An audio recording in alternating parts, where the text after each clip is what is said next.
রাজধানীর মোহাম্মদপুরে Saint Joseph উচ্চ মাধ্যমিক বিদ্যালয়ে অনুষ্ঠিত হলো ৬৯তম বার্ষিক সায়েন্স ফেস্টিভ্যাল ২০২৬। আগামীকালের জন্য বিজ্ঞান এমন প্রতিপাদ্যে আয়োজিত ৩ দিনের এই বিজ্ঞান উৎসবে অংশ নেয় বিভিন্ন শিক্ষা প্রতিষ্ঠানের অসংখ্য শিক্ষার্থী। বিস্তারিত দেখুন ফারিয়া হাফিজ নিঝুমের রিপোর্টে।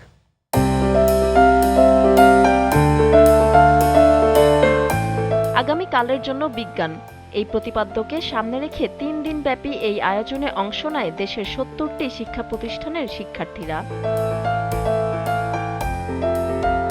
শিক্ষা জীবনে এমন আয়োজনে অংশ নিতে পেরে উচ্ছ্বসিত শিক্ষার্থীরা। বিজ্ঞান উৎসবে নিজের তৈরি করা নানা প্রজেক্ট নিয়ে আসে তারা। আমরা এখানে মূলত যে পরিবেশ বান্ধব কিছু প্রজেক্ট নিয়ে এসেছি এবং আমাদের এই মেলায় এসে খুবই ভালো লাগছে এবং আমরা মনে করছি যে এগুলোকে আমরা আরও আগে নিয়ে যেতে পারি। আমরা নৌবাহিনী কলেজ ঢাকা থেকে এসেছি। আমাদের বটটির নাম হচ্ছে কি অ্যাগ্রোবট। আমরা কৃষিকাজে কৃষককে সহায়তা করার জন্য এই বটটি বানিয়েছি। যত কুইজ ছিল যেমন স্টার ওয়ার্স কুইজ, এক্সটেম্পর সবই ফাইনাল আমাদের হয়ে গেছে। ফিলিংটা খুবই ভালো। সায়েন্স ফেয়ার থেকে আমরা অনেক কিছুই শিখতে পারি, যেমন একতা, আমরা তিনজন মিলে একসাথে কাজ করি, এটা আমরা শিখতে পারি। এবং সায়েন্সের আমরা অনেক কিছু শিখতে পারি, কিভাবে আমরা অনেক সলিউশন নিয়ে আসছি। এবং সায়েন্স ফেয়ারটা শেষ হয়ে যাচ্ছে, এটা অনেক খারাপ লাগছে। সায়েন্স ফেয়ার করতে আসলে মজা আছে। শিক্ষার্থীদের উৎসাহ দিতে অনুষ্ঠানটিতে আসেন অভিভাবকরাও। তারা বলছেন শিক্ষার্থীদের সৃজনশীলতার বিকাশে অনেক গুরুত্ব রয়েছে এই উৎসবের। বর্তমান যুগের সাথে তারা সমন্বয় করছে বিজ্ঞানের যে দিকগুলো, তারা নতুন নতুনভাবে নিজেদেরকে আবিষ্কার করতে পারছে। আমাদের প্রত্যাশা তারা এইভাবে নিজেরাই একজন এক একটা বিজ্ঞানী হয়ে উঠুক। শিক্ষার্থীদের প্রতিটি বিজ্ঞান প্রজেক্টে আমি দেখছি নতুন ভাবনা, সাহস আর ভবিষ্যৎ গড়ার স্বপ্ন। এখানকার আজকের এই ছোট ছোট উদ্ভাবন থেকেই তৈরি হবে ভবিষ্যতের সমৃদ্ধ বাংলাদেশ। ছুটির দিনে বাচ্চারা খুব আরামে থাকতে চায়, সেই আরামটা রেখে সকালবেলায় ঘুম থেকে উঠে আসে। আবার প্যারেন্টসদেরও দেখা যায় ছুটি থাকে, ওই ছুটিটা রেখে তারাও বাচ্চাদেরকে নিয়ে আসছে। এই 3 দিন তারা বিভিন্ন কম্পিটিশনে পার্টিসিপেট করেছে। তো ওদের আগ্রহ দেখলে, প্লাস কোনো কিছু যদি জিতে যায় এর মধ্যেও ওদের আগ্রহটা দেখলে আমাদের ভালো লাগে আর কি। এত সুন্দর আয়োজন, বাচ্চাদের একজন আরেকজনের যে আইডিয়া এক্সচেঞ্জ হচ্ছে, তাদের নিজেদের আইডিয়াকে ওরা প্রেজেন্ট করছে, এটাতে খুব ভালো লাগছে যে বাচ্চাদের এটাতে অনেক কনফিডেন্স বাড়বে। আর ভবিষ্যতে ওরা এই যে সায়েন্সের আইডিয়াগুলো নিয়ে চিন্তা করবে, এটা থেকে হয়তো বা ভবিষ্যতে অনেক ভালো ভালো ইনোভেশন বের হয়ে আসতে পারে।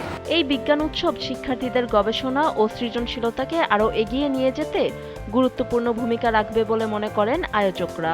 এবারের বিজ্ঞান মেলাটা এটা হচ্ছে 69th সায়েন্স ফেস্টিভ্যাল, যেটা আজ থেকে 69 বছর আগে সেন্ট জোসেফ হায়ার সেকেন্ডারি স্কুলে সিন্টিলা সায়েন্স ক্লাব নামে শুরু হয় এবং তারই ধারাবাহিকতায় এখান থেকে আমাদের স্টুডেন্টগুলো বিজ্ঞান মনস্ক থেকে বিভিন্ন ধরনের প্রজেক্ট চিন্তা করে, যে প্রজেক্টগুলো সমসাময়িক বিষয় থাকে, ভবিষ্যতের নির্দেশনা থাকে।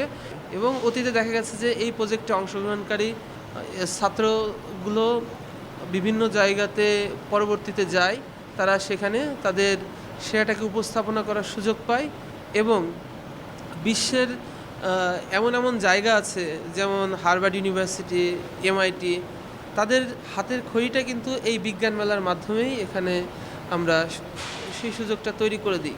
তার থেকে বড় কথা যে এই যে উৎসব মুখর পরিবেশে যে 3টা দিন অনুষ্ঠান হলো, এটা ছোট কাজ, কিন্তু এরা বড় দায়িত্বগুলো নেওয়া শিখলো। সিন্টিলা সায়েন্স ক্লাবের সাথে দীর্ঘদিন ধরে কাজ করতেছি এবং এই পর্যায়ে এসে আমি যে ওদের সাথে কাজ করি, ওদেরকে দেখি আসলে পৃথিবীতে এখন আসলে অনেক দূর এগিয়ে গেছে। পৃথিবীর কোথায় কোন জায়গায় কোন ধরনের নতুন টেকনোলজি আসছে, এই ব্যাপারে সবাই ওয়াকিবহাল এবং এগুলি আরও সাস্টেনেবল কীভাবে করা যায় এই বিষয় নিয়ে তারা ভাবে, চিন্তা করে। এটা দেখে আমার আসলে ভালো লাগে। এবং শুধু তাই নয়, এটা আর আমাদের যে ক্ষুদে শিক্ষার্থী যারা আছে তাদের মধ্যেও অনেক উৎসাহ উদ্দীপনা আছে এবং আমরা বিভিন্ন স্কুল কলেজের শিক্ষার্থীদেরকে এখন আমন্ত্রণ জানাই। আমি অত্যন্ত আনন্দিত এবং এই প্রজেক্টগুলো যদি বাস্তবায়িত হয় তাহলে আমাদের বাংলাদেশের জন্য অনেক সাফল্য এবং উন্নত জীবন বয়ে আনবে এবং আমি আশাবাদী যে এই স্বপ্নই আমাদেরকে উন্নতিতে এগিয়ে নিয়ে যাবে। সায়েন্স ফেস্টিভ্যালটি এই স্কুলের অনেক গুরুত্বপূর্ণ ও ঐতিহ্যবাহী উৎসব, যার মাধ্যমে শিক্ষার্থীদের সৃজনশীলতা বিকাশ পায়।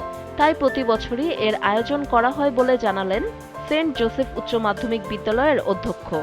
আমাদের 15টার বেশি ক্লাব আছে, প্রত্যেকটা ক্লাবেরই নিজস্ব অনুষ্ঠান আছে, আর তার মধ্যে বিজ্ঞান উৎসবটা সবচেয়ে বড়। এই বছর আমাদের প্রায় 400 প্রজেক্ট আসছে। এখানে আমাদের স্কুলের উদ্দেশ্য হচ্ছে যেন ছেলেমেয়েরা আমাদের ছেলেরা দক্ষতা অর্জন করে, সমস্যার সমাধান করতে পারে। সব কিছু মিলিয়ে মানবিক মানুষ হওয়া। আমরা পড়াশোনা করব, জীবন বদলাবো, দেশ বদলাবো, আমার জন্য নয় অন্যের জন্য। তা আমি আমাদের অ্যাক্টিভিটিসগুলোতে এটাই ছাত্রদের গুরুত্ব দেই এবং চাই যে তারা ক্লাসরুম বেস পড়াশোনা করার পাশাপাশি যেন জীবন দক্ষতা অর্জন করে, গুণাবলী অর্জন করে এবং মূল্যবোধ সম্পন্ন মানুষ হতে শিখে, মানবিক মানুষ হয়।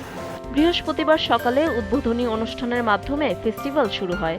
শনিবার বিকেলে সমাপনী অনুষ্ঠানে বিজয়ীদের পুরস্কার দেওয়া হয়। ফারিয়া হাফিজ নিঝুম, জিটিভি নিউজ, ঢাকা।